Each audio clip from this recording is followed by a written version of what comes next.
Hello everyone, yung topic natin for this video is all about market structure. Hindi ko na siya i-full screen kasi putol ata dito eh. Hindi, okay lang.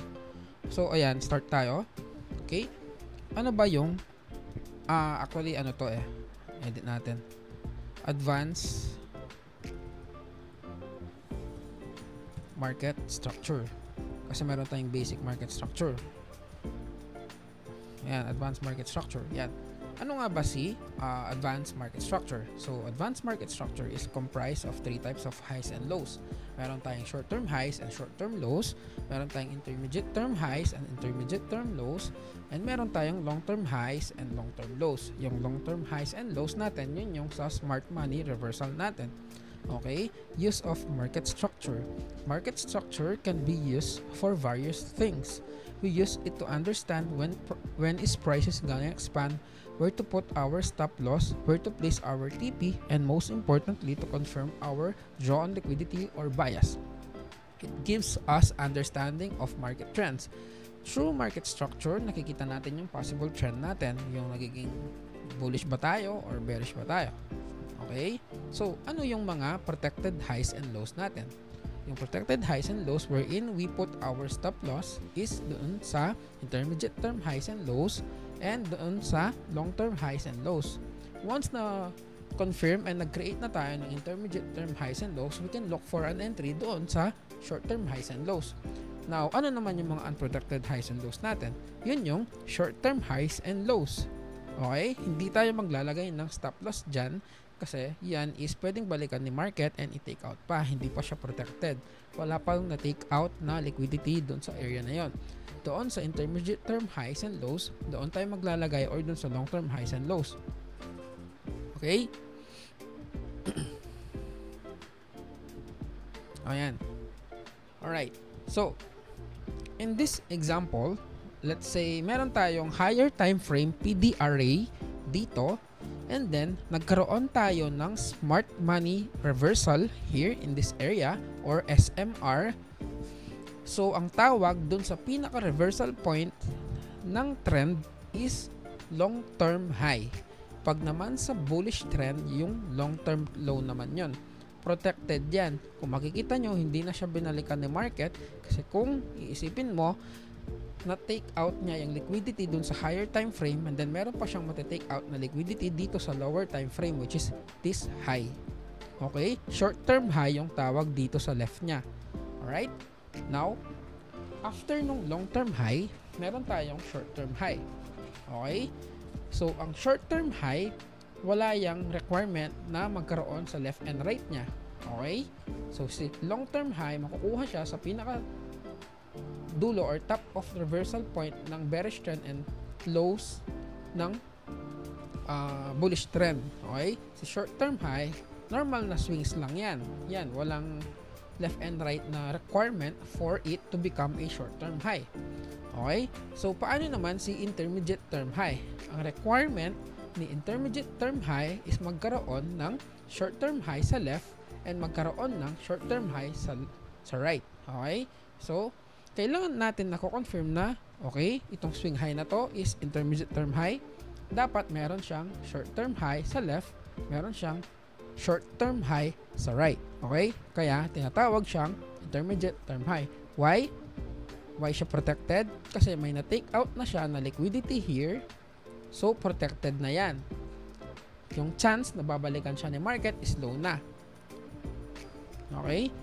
Ang tawag din sa advanced market structure na structure natin is high resistance liquidity run. During the trend, tuloy-tuloy yan, bumababa. So, may mga protected highs tayo, which is yun yung long-term high and intermediate term high. So, hindi siya basta-basta mabibreach or ma-disrespect ng market na let's say itong swing na to, pwedeng i-take out niya. Possible yun, yes, pero mas safe siya. I mean, dito na pala kasi ito is confirmed na intermediate term high. If wala pa tong sa right, hindi pa confirmed intermediate term high yan. Okay, so ito, hindi na yan aabot dito unless reverse na taga tayo. If meron na tayong na-hit na higher time frame, PDRA or swing lows around this area. Okay, I hope it's clear. Kung titignan nyo, same dito, short term high sa left, short-term high sa right. And then, meron tayong na-create na intermediate term high. Ito, wala siyang left and right. Meron lang siya sa right, kaya short-term high lang siya. Wala siyang lower na swing high sa left niya. Ito, ayun pala, hindi ko nabanggit. Dapat lower yung dalawang highs sa left and right niya para matawag na intermediate term high kasi meron siyang na-take out na liquidity dito. Okay? Kung titignan nyo, meron din tayong breaker block pattern na pubuo dito na pwede natin mag-entry or FVG dito. Okay? Or dito sa FVG dito. Okay? Ganun yung mga possible mag-entry natin.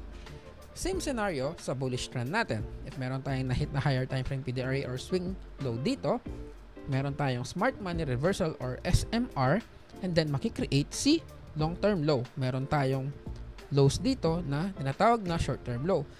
And another short-term low here in this area. Now, ayun. Paano naman mabubuo si intermediate term low? Kailangan meron siyang higher low and higher low sa left and right niya. Okay? So, confirmed na yung intermediate term low. Kaya hindi na babalikan yung market dyan. Kaya pwede kang maglagay ng stop loss sa area na yan after nung entry mo dito or dito. Okay? So, another one here. Short-term low. Higher low siya sa low ng intermediate term low dito and higher low siya compared dito. Okay? So, nabuo yung intermediate term low natin. Okay? So, paano yung mga entries natin dyan? Meron tayong different types of entry.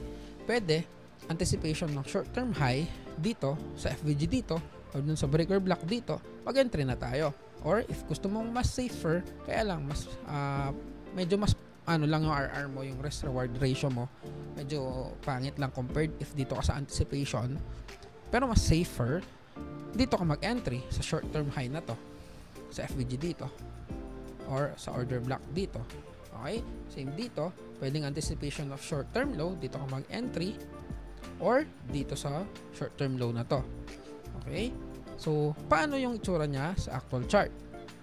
Ganyan siya. Ayan. Kita nyo, nagkaroon tayo ng reversal or long-term low and then meron tayong nabuong swing low dito which is yung short-term low.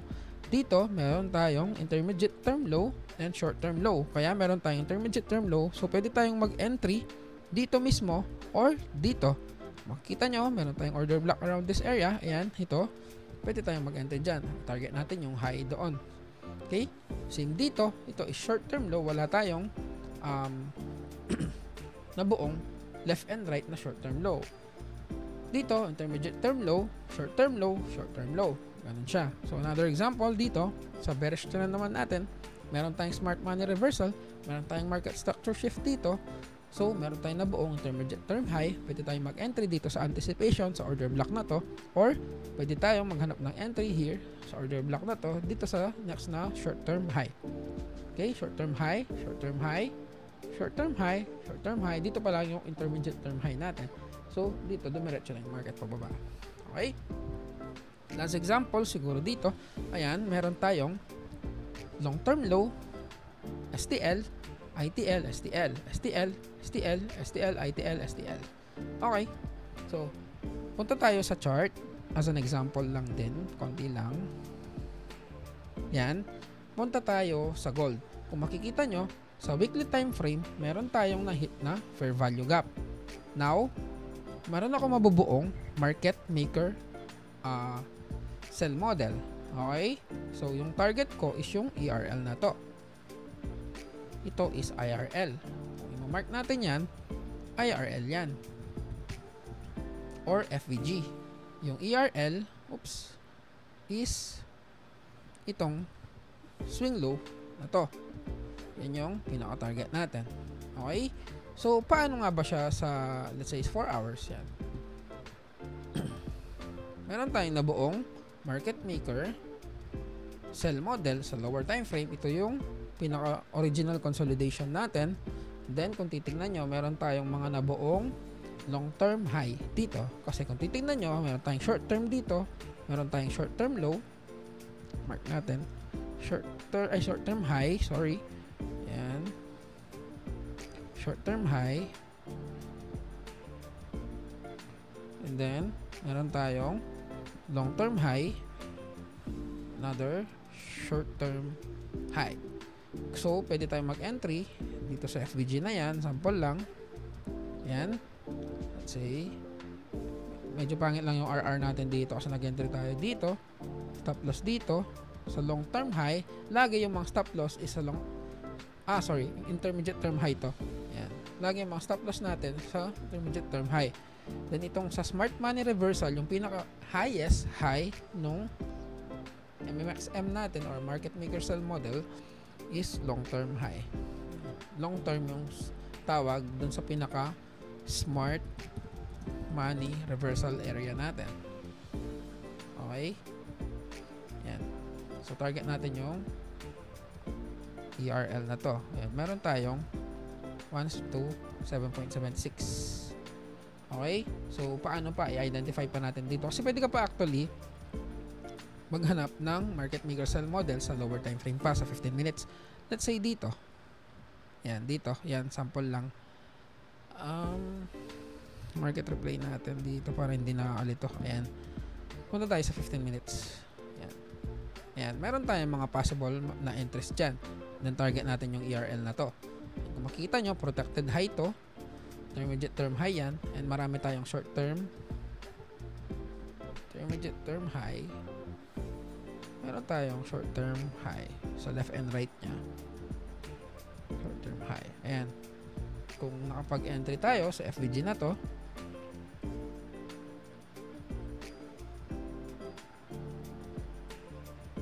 ganyan siya. Target mo yung low na yan. Yan, ganun lang siya. Okay? Ito, yan, sa Euro USD naman, sa higher time frame ng daily, kung makikita nyo, meron tayong na-hit na fair value gap. Here. Pero dito sa case na to, na-violate na pala yung fair value gap, ito yung ano natin, naging reason for reversal. Nakapunta tayo sa 1 hour. Makikita nyo, meron tayong ma-identify na short term low, intermediate term low, short term low. So, pwede tayong mag-enter dun sa anticipation. Once confirm na itong order block, dito, safe itong intermediate term low natin, hindi na babalikan ng market yan, and then pwede tayong mag-target hanggang dito sa external range liquidity, or maybe na, pwede na yung 1 to 2. Yan, mga ganyan. Now, saan naman dito? Yan, medyo malapit na tayo sa pinaka-target, pero at least meron pa tayong possible target here, in this area. Okay? So, dito, yung naging entry naman natin dito is sa FVG na to. Short-term low. Then, stop loss dito sa intermediate term low. Then, ito, medyo mababa lang yung risk reward ratio natin sa example na yan. Pero sa tingin ko, tingnan natin sa daily. Aangat pa siya. Ay, umangat nga, ayan. Dito. So, pwede nating target yan. Ayan siya. Okay, 2.87. Actually, pwede na yung 2. Okay. So, I hope it's clear. Sana clear sa inyo yung advanced market structure.